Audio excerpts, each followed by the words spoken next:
Hello and welcome everybody to another episode of Books and Bytes. This time, we're taking a deep dive into a real classic of political philosophy, Anarchy, State, and Utopia by Robert Nozick. Yeah, it's a book that really throws down the gauntlet. It challenges us to reconsider the role of the state in our lives and to grapple with some fundamental questions about individual rights and the nature of a just society. Exactly, and even though it was published back in 1974, Nozick's ideas about minimal government, individual liberty, and self-ownership are still hotly debated today. So to kick things off, can you give us a quick overview of what this book is all about? What are the big ideas that Nozick is wrestling with? Well, Nozick sets out to defend a libertarian political philosophy, arguing that the only morally justifiable state is a minimal one, limited to protecting individuals from violence, theft, and fraud. He goes even further, saying that any state that goes beyond those basic functions is infringing on individual rights. Whoa, so he's basically saying things like welfare programs, public health care, even public education, all those things we usually consider essential government functions, are actually off limits. That's a pretty radical claim. It is. And to support his argument, Nozick dives into some complex philosophical territory, exploring everything from state of nature theory to the concept of distributive justice. He even throws in some mind-bending thought experiments along the way to challenge our assumptions and make us really think about what we believe. I'm already intrigued. Let's unpack this a bit. So where does he even begin to build his case? Well, he starts by asking a really fundamental question. If we imagine a world with no pre-existing state, a state of nature, as philosophers call it, would we need to invent one? Would we inevitably descend into chaos and violence without a central authority to keep things in check? That's what a lot of political thinkers argue, right? That without a state to enforce laws and maintain order, it would be a free-for-all, with everyone just looking out for themselves. Exactly, but Nozick throws a curveball. He argues that, yes, a state could arise from the state of nature, but not necessarily through some grand social contract or deliberate agreement. He proposes a much more organic, almost accidental process. Okay, I'm all ears. This is where it gets interesting. How does he envision this state coming into being? Nozick suggests that individuals acting in their own self-interest would form what he calls protective associations, groups that would band together to defend themselves and their property. It's kind of like a neighborhood watch program on steroids. So instead of relying on a central authority, people would essentially be choosing their own protectors and law enforcers. Exactly, and through competition, and a kind of invisible hand process. Nozick argues that one of these protective associations would eventually become dominant. In a given geographical area, they'd be the most effective at providing security and resolving disputes, and so more and more people would choose to join them. So it's almost like a market for security services, with the most successful association rising to the top. I can see where the libertarian thinking comes into play here. It's a very market-oriented approach for sure, and this dominant protective association, according to Nozick, would gradually evolve into something resembling a minimal state, not through any grand design or conscious planning, but through the unplanned consequences of individual actions. So he's flipping the script on how we traditionally think about the state. Instead of seeing it as a necessary evil or a product of some rational agreement, he's suggesting it could emerge almost accidentally, as an unintended consequence of people trying to secure their rights and protect themselves. That's fascinating. Right. It's a really clever argument, and it lays the groundwork for his larger critique of the state. Because if the state can arise organically from individual choices, then the question becomes, why should its power extend beyond those basic functions that individuals originally sought to secure? That makes sense. So how does he move from this idea of a minimal state emerging from the state of nature to his argument that any state that goes beyond those minimal functions is actually unjust? That's where his famous entitlement theory of justice comes in, and this is where Nozick really gets radical. This theory is at the heart of his book, wouldn't you say? So let's dig in. Absolutely. This theory is a bombshell. It means Nozick sees almost all government programs, from welfare to public health care, as violations of individual rights. He's essentially arguing that any distribution of resources is just, as long as it arises from what he calls just acquisition, just transfer, and rectification of past injustices. In other words, if you got something fairly, Stracy, you're entitled to it, and the state has no business taking it away from you to give to someone else, even if they're in need. Okay, that's a pretty bold statement. It seems to fly in the face of what many people consider to be basic fairness and social justice. Break it down for me. What exactly do these three principles mean, and how do they support his argument against a more expansive state? It's all about how individuals acquire and hold property, and how that impacts the role of the state. So let's start with just acquisition.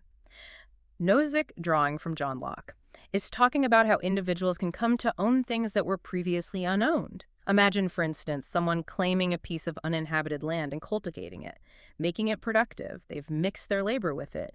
And Nozick argues that gives them a legitimate claim to ownership. So it's not just about calling dibs on something. It's about actually putting in the work and transforming it. Exactly. And once you own something justly, you can transfer it justly to someone else, whether as a gift through trade or inheritance.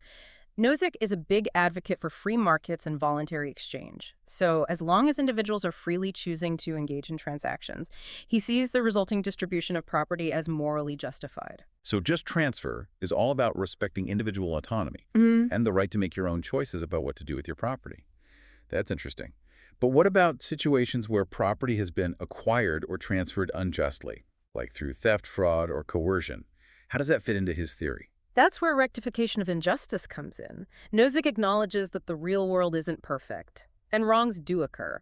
He argues that in these situations, we need to find ways to make things right, to restore the victim to the position they would have been in had the injustice not happened. He doesn't go into great detail about how this rectification should happen, but he emphasizes that it's an essential part of a just system. Okay, so he's not completely ignoring the messy realities of the world.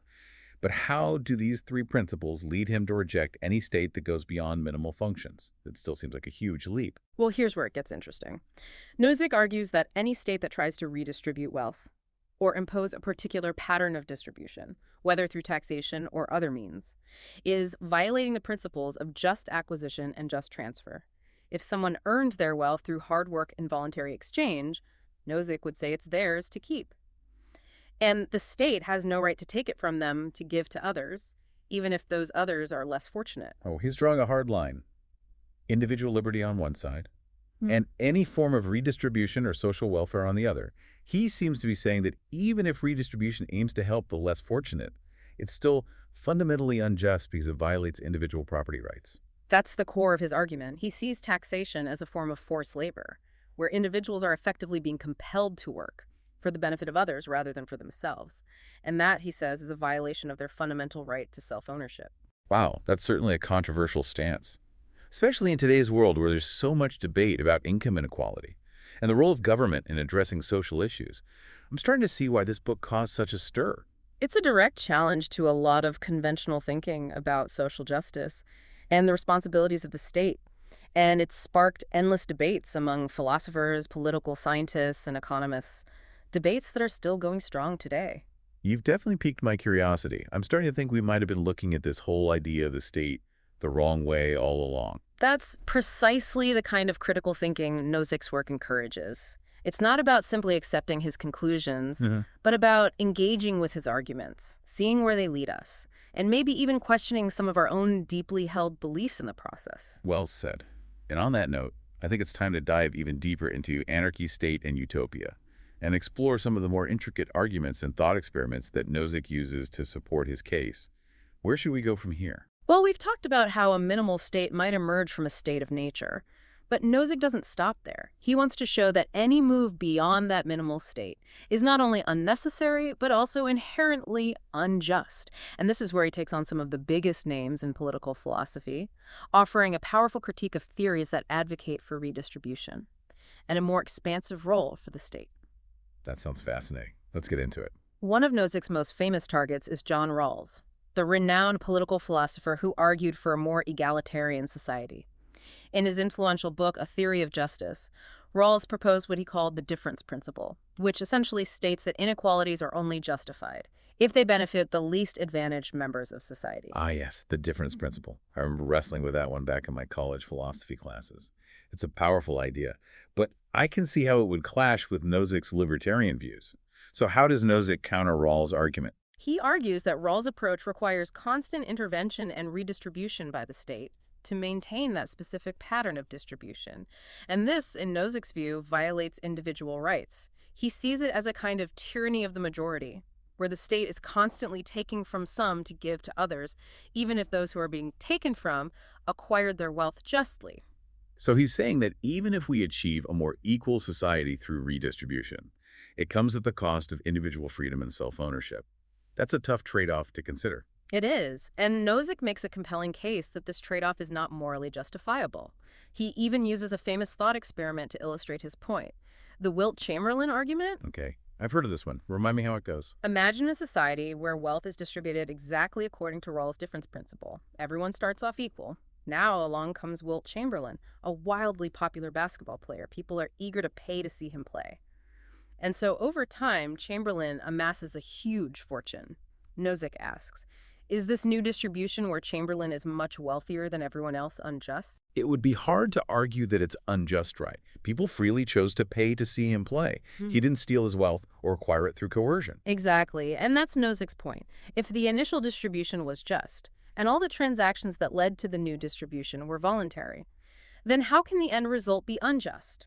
He uses this example to show that any attempt to maintain a particular pattern of distribution will inevitably require interfering with individual choices and violating people's rights. So in Nozick's view, even if we start with perfectly equal distribution, allowing individuals to freely make choices and engage in voluntary exchanges will inevitably lead to some degree of inequality. Precisely. And he sees that inequality, as long as it arises from just means, as a natural and acceptable outcome of individual liberty. To constantly try to correct that outcome through redistribution is, in his view, a form of unjustified coercion. That Wilt-Chamberlain argument is a real brain twister.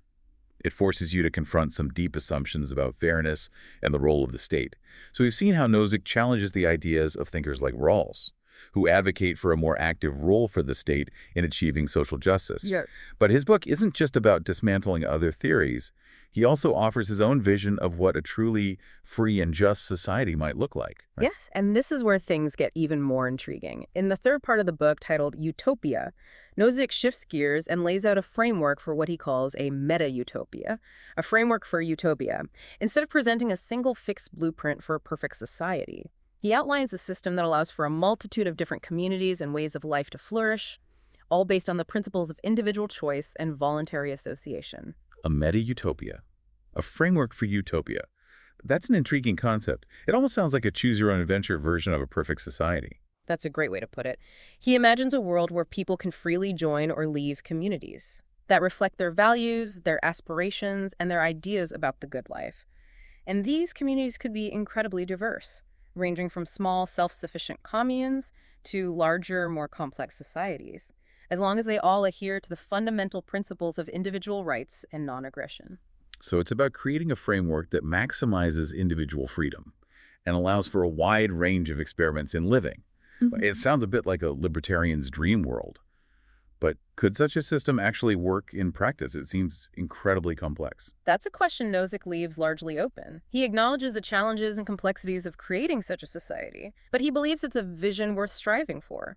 He's not necessarily saying that this meta-utopia is achievable in its entirety, but he offers it as a thought experiment, a way to push our thinking beyond conventional boundaries and imagine new possibilities for human social organization. It's a powerful challenge to think about, for sure. You know, one of the things I find so fascinating about Nozick is his use of thought experiments. They're not just abstract philosophical exercises. They really make you stop and question your own assumptions. We've already talked about the Wilt-Chamberlain argument, but there are so many others in the book. Do any stand out to you as particularly thought-provoking? Oh, absolutely. There's the famous experience machine thought experiment. Nozick asks us to imagine a machine that could give us any experience we desire. We could plug in and live in a simulated world of perfect happiness, achieving our wildest dreams and never experiencing pain or disappointment. Sign me up for the beach vacation simulation. But seriously, it makes you wonder if we'd trade reality for even perfect happiness, doesn't it? That's exactly Nozick's point. He argues that most of us wouldn't choose to plug into such a machine, because we value authentic experiences, genuine connections, and even the challenges and struggles of real life. It suggests that there's something inherently valuable about living in the real world, even with all its imperfections, and making our own choices, even if those choices sometimes lead to less than ideal outcomes. It's a reminder that true freedom isn't just about maximizing pleasure or avoiding pain. It's about having the autonomy to shape our own lives, even if that means making mistakes along the way. That really resonates with me. And there's another thought experiment a bit more unsettling, where Nozick asks if it would be permissible to join a club. That requires you to play Russian roulette. He uses this to explore the limits of consent, and the idea that some rights are so fundamental that they can't be waived, even if someone willingly chooses to put them at risk. That one is intense. I can see how it would get people fired up and spark some heated debates. But it's also a powerful reminder that respecting individual rights sometimes means protecting people from themselves, even if it limits their freedom of choice in certain situations. Exactly. And this is where Nozick's libertarianism gets nuanced and complex. He's not advocating for some kind of absolute anything-goes freedom. He recognizes that there are limits to individual liberty, especially when it comes to infringing on the rights of others. So even within his libertarian framework, there's a recognition that individual freedom can't be completely unconstrained. There's a need for some boundaries to protect both individuals and the integrity of the system itself. Precisely. And that's one of the things that makes Nozick's work so compelling. It forces us to confront these difficult questions and grapple with the complexities of balancing individual rights, with the need for social order and the protection of others. He's really pushing us to think deeply about what it means to live in a free and just society, and to consider the implications of our choices, both for ourselves and for others. It's heady stuff. I'm starting to see why Anarchy, State, and Utopia is considered such a classic of political philosophy. It's a book that stays with you long after you finish reading it. And it's just as relevant today as it was when it was first published. In a world where we're constantly debating the role of government, the limits of individual freedom, and the nature of a just society, Nozick's ideas offer a powerful and thought-provoking perspective. I couldn't agree more. It's amazing to think that even though Anarchy, State, and Utopia is almost 50 years old, it still feels so relevant to the debates we're having today. It's a testament to the enduring power of Nozick's ideas and his ability to make us question our assumptions about the world. Yeah, it's a book that challenges you on every page. Nozick doesn't shy away from controversial topics, and he's not afraid to push his arguments to their logical conclusions, even if those conclusions are uncomfortable or counterintuitive. Exactly, and that's what makes it such an engaging read. You never know what thought-provoking idea or mind-bending thought experiment he's going to throw at you next. Like that one about the animals, Nozick spends a good chunk of the book arguing that our treatment of animals should be guided by a consideration of their interests, not just our own. He's basically saying that animals have some kind of moral status that we need to respect, even if they don't have the same rights as humans. That's a pretty radical idea for a libertarian, isn't it? You wouldn't necessarily expect someone so focused on individual liberty to be so concerned with the welfare of animals. It might seem surprising, but it actually fits quite well with his overall philosophy. For Nozick, libertarianism isn't just about maximizing individual freedom for humans. It's about respecting the inherent worth and dignity of all individuals, whether they're human or not. I see. So it's not just about minimizing state power. It's about maximizing moral consideration for all beings. That's a really interesting perspective. And it's something that continues to be debated today, as we grapple with issues like animal rights, environmental sustainability, and the ethical implications of our relationship with the natural world. Nozick's work forces us to confront these questions head-on and to consider the moral responsibilities that come with our freedom. It's a reminder that freedom without responsibility can easily turn into a recipe for disaster. And that's a lesson that's just as relevant for individuals as it is for society. Absolutely. And that brings us back to one of Nozick's most famous quotes. Individuals have rights, and there are things no person or group may do to them without violating their rights. So strong and far-reaching are these rights that they raise the question of what, if anything, the state and its officials may do. That quote really captures the essence of his argument, doesn't it? It sets the stage for the entire book. He's basically saying that individual rights are the foundation of a just society, and anything the state does has to be justified in light of those rights. It's a powerful challenge to the idea that the state has some kind of inherent authority to dictate how we live our lives. Nozick turns that idea on its head, placing the burden of proof on the state to justify any action that infringes on individual liberty. So it's not enough for the state to simply say, we're doing this for the common good. Nozick is demanding that they demonstrate how their actions respect individual rights and how any infringement on those rights is absolutely necessary. It's a high bar to clear. It is. And that's why Anarchy and Utopia continues to be such a controversial and influential work. It's a book that forces us to rethink the relationship between the individual and the state and to grapple with some of the most fundamental questions about freedom, justice, and the nature of a good society. As we wrap up our deep dive, I have to say this book has really given me a lot to think about. Nozick's ideas are challenging, thought-provoking, and sometimes even a little bit unsettling, but they're undeniably important. They force us to clarify our own values and assumptions, and to engage in a more rigorous and nuanced conversation about the kind of world we want to live in. And that's a conversation that's worth having, even if it's difficult or uncomfortable. Well said. So if you're looking for a book that will challenge your thinking and make you question everything you thought you knew about politics and society, then Anarchy State in Utopia is definitely worth picking up. It's a dense read, but it's incredibly rewarding. Just be prepared to have your mind blown. And who knows? You might even find yourself agreeing with some of Nozick's more radical ideas. Stranger things have happened. Thanks for joining us on this deep dive into one of the most important and thought-provoking works of political philosophy ever written. Until next time, happy reading.